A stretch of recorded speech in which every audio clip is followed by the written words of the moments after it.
Hello, everyone. My name is Diego Alfonso, and I'm the host of the Florida Aviation Network, broadcasting live and in the clear from the Howard Hughes exhibit in the Florida Air Museum, located on the campgrounds or Sun and Fun at the Lakeland Linder Airport in sunny Lakeland, Florida. And I just want to note that this year, 2013, marks the 39th consecutive Fly-In Expo Air Show, all roll into one, which, in case you didn't know, is the second largest event of its kind in the world. So if you haven't been here ever, you don't know where you're missing. And if you have been here and you're not here today, I feel your pain. So you better get over here. Now, as a host, you know that our job is to introduce and interview aviation personalities and aviation enthusiasts that are here all the time for a whole week. Today, I have with me the best co-host I ever had, which is Michelle Cassidy. Thank Michelle, you. I understand you have your work cut out for this afternoon. Yes, I do. Would you like to elaborate a little bit on what are you going to be doing this afternoon? Well, at noon, I'm going to be heading over to the Splash-In at the Fantasy of Flight in Orlando, Florida, which is going to be very fun, I hear, because there's so many planes that are going to be there and so much to do, which is also with Sun and Fun. And hopefully that's also going to be there is Kermit Weeks. He's also with the Fantasy of Flight, and he's going to be at the Splash-In. He's also going to be here tomorrow for a book signing, and so we might get to interview him as well, so which will be fun. Okay, now, are you taking your swimsuit with you, or Oh, are you no. going to be reporting from the dry? No, I have no clue what's going to happen until we actually get there, but I hope the experience will be fun. I don't know what. Maybe when it happens, we'll see when we get there. Oh, it's a terrific thing. I mean, and the sight with all these seaplanes, just landing there, and it's just a sight to see. Make sure that you Yes. take your camera with you also. Yes, I'm going to take plenty of Because when pictures. you're not actually working, there will be some interesting pictures and Yes. some interesting aircraft there. You're going to learn a whole lot of stuff about seaplane. Yeah, I want to learn Because more. that's what it's all about over there. Now, did you have a chance to walk around during the show yesterday? Not a chance. Hopefully, after tomorrow, maybe, or if I come back here after the show closes, I'll be able to see a few of the Yeah, because I shows. Yeah. understand you're still in school, Yes. and of course, that's a priority. Yes. Yeah, you got to take care of that, and you got to take care of your homework and all that Yes. stuff. Today, we're broadcasting here from the Florida Air Museum, and our next guests are going to be Kathy Hirsch and Steve Wolf, which they're right here in Leesburg, and Interesting. near Orlando. Yeah. And there's an interesting couple there because they're aerobatic pilots, both of them. Have you heard of them before today? No, I just heard of them, but I am very interested in aerobatics because they do so much, and it takes so much skill just to maneuver all those planes and to do it synchronized at the same time, possibly. Well, this is like a very, very unusual duo because there is a history behind, which I'm not going to give it away now because I'm going to wait for them to come. But yesterday, for instance, we had something that really blew my mind. We had a couple here, Yes. Rex and Melissa Pembroke, that I remember them. they're a team. And did you remember what he does? I mean, he jumps out of an airplane. Yes, he jumps out of the plane, and while he's in flight, the girl, Melissa, she flies around him and doing all these sorts of tricks, which amazes me because, again, that takes so much skill. And literally, he flies. Yes. Because the suit, I understand, the way he explained the suit is like he has a web that goes from the hands all the way to the body, and the same Yes. thing with the feet. So he can actually glide by himself 3 to 1. He says for every 1 feet that he loses of altitude, he will fly 3 feet. Now the wife in her airplane will start to roll around. Wow, yeah. Roll around That's him. amazing. And that takes so much time. And Yes. but the thing that really got me, well, there was two things. One was the way she learned to fly. Her grandmother Oh, that's interesting. taught her to fly. You know, that's an amazing story in itself because, like I told him, I said, Yeah. my grandmother would, she gave me cookies, you know, but Yeah, not teach and aerobatics to boot. And he is an accomplished climber. Wow. I think he referred to as a mountaineer climber. He has climbed the Mount Everest, which is about 29,000 feet. Now that's a lot of altitude, and Yes, he has it done is. all the high mountains in the 7 continents. So Wow. he has done them all. Today, the show, I believe, is going to start at around 2 o'clock, if I'm not mistaken. Is there anything in particular that piqued your interest of the performers, whether they were here or they're going to perform later, that you would like to see, or anything that you Well, would like Rex to? and Melissa did they're just amazing, and I just really want to see them.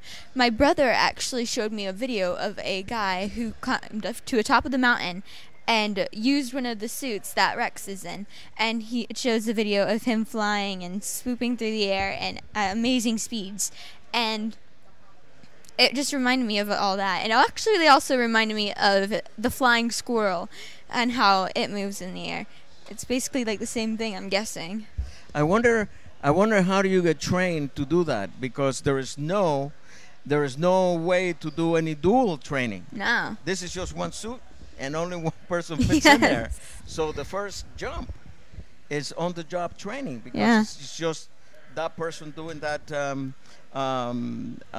that jump and flying. Now there was another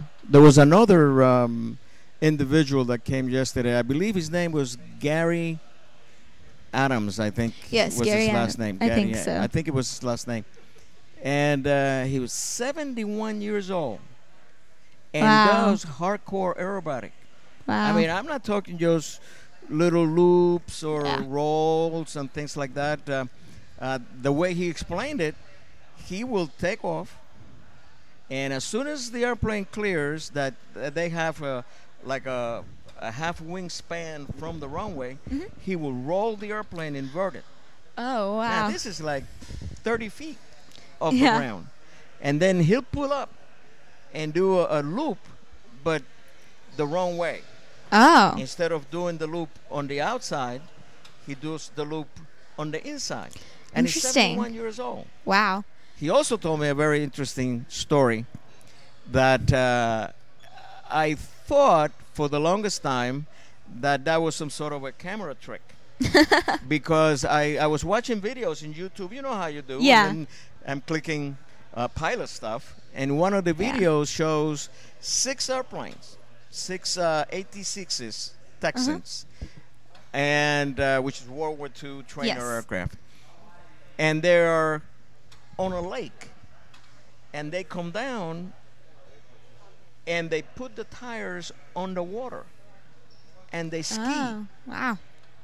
They ski with the airplane without skis, just the tires on the water. Oh, yeah. And I thought that was a camera trick. And he said no. He said that's the real thing. He Yeah. says, as a matter of fact, I've done that. Oh, He's done that too. And he's 71 years that's old. amazing. He's so sharp and I mean, when I told him, I said, my adrenaline, the amount of adrenaline that I have would not even let me think about doing something like that. Yeah. So the one thing I like about this is that you meet a lot of interesting people, Yeah. and Definitely. And not only that, you learn a lot. Yeah. Remember the gentleman that we interviewed, the last interview last night? Oh, yes, yes. From yes. the Confederate Air Force. Yes, I remember him. He was. That fellow was full Yes. of I knowledge. loved him. He Is there was anything amazing. that piqued your interest in what he was saying? I just love the history that goes behind all that. I mean, I'm kind of into that. Like, when you think about it, it's amazing how you can think back into time and think, wow, this guy flew this plane, and wow, it just amazes me. Yeah, especially when he was talking about Tibbets, who was the pilot of the B-29 that actually Yes. flew over Japan. I remember that. Yeah, and then his grandson will sat in the airplane, and like what, 60 years later or 70 years later, and that's got to be not only an emotional charge moment, but Yes. something that the person really will never forget. I mean, it's just something that, and this is the thing that I like to tell our viewers out there, that this show is full of not only interesting people, but also interesting performers, interesting acts, and interesting shows, things that you wouldn't even believe. I had the pleasure to interview a gentleman that he flies a Beech 18. Now, for those of you, you probably know what a Beech 18 is, but if you don't know what a Beech 18 is, this is a World War II vintage aircraft, and it's a twin-engine aircraft, not supposed to do aerobatics, and this gentleman handles that aircraft like there's nothing going on. Wow. Very, very, very smooth. Were you here when we were doing that interview? I think I wasn't actually here, but I think I was. I don't know for sure, but I remember hearing it. Yeah, I definitely. and he does it. Not only he does it during the daytime. Then Oh he does yes, it I at night. remember that. Remember? Yes, I remember that now. And when those planes go upside down, I feel like somehow they're gonna crash, because you see that happen, and like, whoa, they're probably gonna crash. Like, there's an airplane in the museum right now that's hanging in the air, and it's upside down. I'm like, wow, that plane, did that crash? What happened to that airplane? Oh my gosh, when I first saw that. But now I realize that the airplanes can do that. So Oh yeah, it's airplanes can fly upside down, right side up. Yeah. They can fly around. They can do all kinds of great things. And now tell me a little bit about your school, because I understand that you're really into science and Yes. things, but everything Science, revolves around aviation, doesn't it? Yes. Could you please tell us, not only for me, but also if you can let our audience know how there may be some gals or boys out there that may want to participate or be part of the school. So maybe why don't you go ahead and give us a little bit of an introduction? Yes, the school is Central Florida Aerospace Academy. It's located here at the airport, and it's amazing. It's a great hands-on experience where you get to learn about planes and engineering, and there's a STEM program which teaches science, engineering, technology, and mathematics. And it's very amazing just to know that people are my age, 15, 16, can learn how to fly or learn how things work in the world. And it's an amazing experience that you get to, it's not just once a few times, but it's every day. Great. It's amazing. Michelle, we have just been joined Yes. by Mike Klopp. Mike from Bird Strike USA. That's correct. Okay, Mike. Mike, I didn't have a chance to meet you before, and why don't you let's start by letting our audience know what do you do and what do you represent? Well, I'm actually a wildlife biologist with the U.S. Navy as a civilian, and as part of my work with the Navy, I work with BASH bird strike programs worldwide on Navy and Marine Corps bases. So what I do is I go to the base, I work with the air operations people, aviation safety people, and their natural resources folks, and we look at their strikes, wildlife strikes, which include birds and mammals, and we look at their strike statistics, we look at the base, the habitats on the base, and we try to come up with strategies to reduce the risk of future bird strikes. Now, you said something there that made me think right away. You say mammals. Mammals, yes. And elaborate a little bit on that. Oh, we hit everything. No, within the FAA strike database and the military strike database, we have hit every mammal you can think of, every bird you can think of. In fact, we've even hit fish with our airplanes. Wow, I didn't do that. Yeah. And how do you hit a fish with an airplane? That was going to be my next question. Well, Yeah. when the osprey's carrying a fish across your runway, and it sees a C-130 coming at it, it lets go of the fish and it comes right through the windshield. Oh. So we've actually hit fish with our airplanes. That- Okay. That would actually have to do a lot with timing, wouldn't it? Oh, it's 'Cause perfect timing. You have to have perfect timing Yep. in order to hit. Yeah, I could see. Yep. Now, I fly, and I fly out of an airport that birds is a concern. Yes. Because actually it's in the 80s all the time. Bird activity at the approach channel, runway 7 or what have you. That's in Orlando, Florida. I've hit twice bird in flight. One was at night, and one was during the daytime. Didn't see it. It hit. We were flying a Bonanza, and it hit the front. It went Right. through the prop and lodged. This V-35 Bonanza has the air intake right in the front. Now, once that bird got in there, the engine started to starve. Right. And of course we went and did the alternate air deal, but it was kind of scary for a little bit. But there are other instances where birds are a real problem to a pilot. Do you recall any story or anything that you can relate to us? Well, we within the Bird Strike Committee USA, which we have a booth down the hall here, we represent GA pilots, FAA, military, and we work with airports around the world to reduce strike events. But strikes happen every day.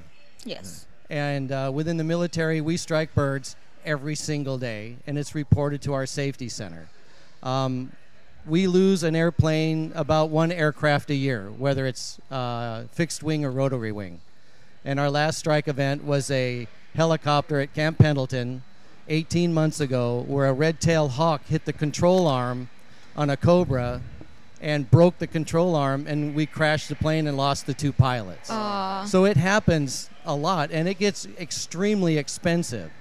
It's not the cost so much we're trying to prevent, it's the loss of life.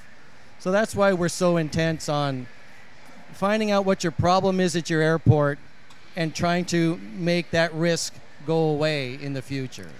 How did you come across this committee? Because it'd be very interesting. Like, how did you get in to know about this and all this? Well, it's real interesting. When you go to school to become a wildlife biologist, you learn how to make habitats attractive to wildlife, how to increase populations of endangered species. But when you become a biologist for the Navy or the military in the bird strike program, you have to reverse engineer everything you learned. How do you make that airport less attractive to birds? Either through habitat management or wildlife population management. And the key is you have to know what you're hitting. So our primary focus with Bird Strike Committee USA is reporting wildlife strikes.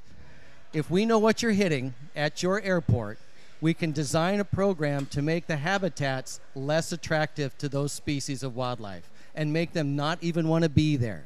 But the key is knowing what you're hitting. And right now, all GA airports can report strikes to the FAA's database. And if you have remains, it's a contract through the FAA with the Smithsonian, and they will identify those strike remains for free. And a lot of people that come by our table don't realize that.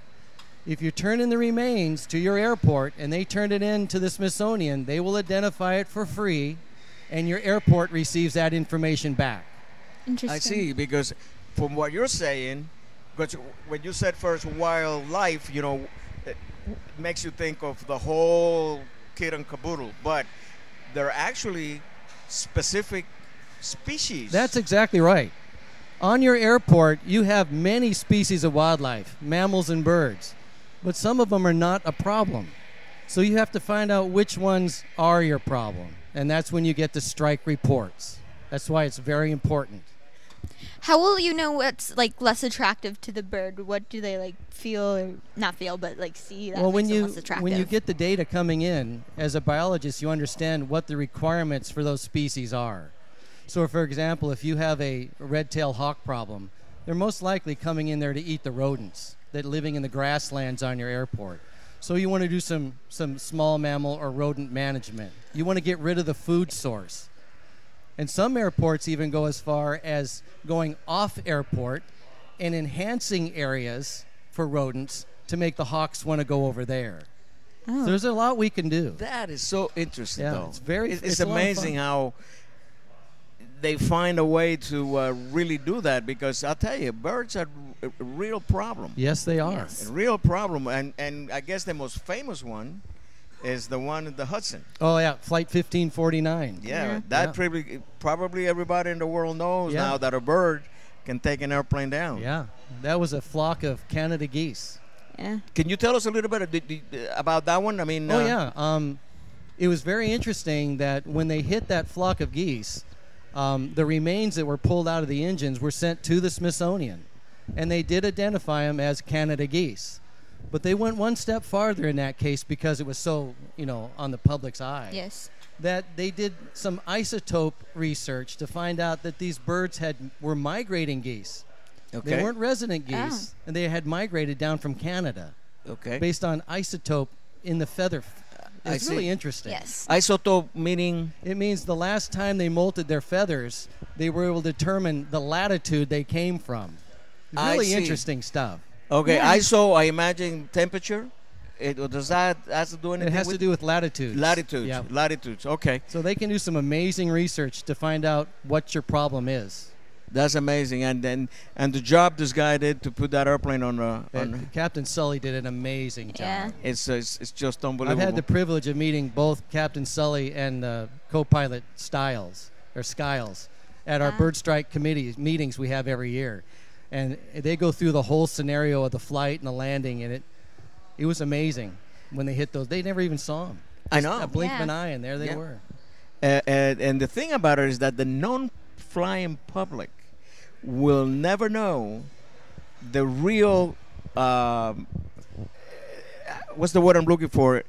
What really these guys did, because only when you fly an airplane you realize that these are split-second decisions. Absolutely. Yes. This is not, let me light up a cigarette and let me think about what I'm going to do here. This is like what I'm going to do like now. Right. And you better be doing it. And to have that presence of mind, because I'm from that area. I mean, I did all my flying in Jersey Uh-huh. and in New York. And there's nothing there but the river. That's all it is. Can you imagine if they landed in a neighborhood? Oh or my Yeah, goodness! interesting. Especially so heavily populated, because Yes. everything, there's no empty No, spaces. it truly was a miracle. It really Oh, was. definitely. And then Mr. Sullivan, he just, I mean, he split this decision-making process. Right, It was just Yes. unbelievable. Now, let me ask you, just to get a little background on you, a little bit more specific.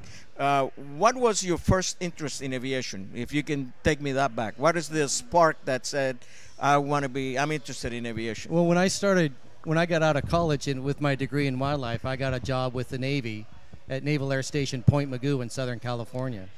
And my job was to manage the wildlife. But my friends who were the pilots kept smacking birds, and it became kind of a personal thing with me, because when they would hit these birds, it would do damage to the airplane. And we realized this is pretty serious business.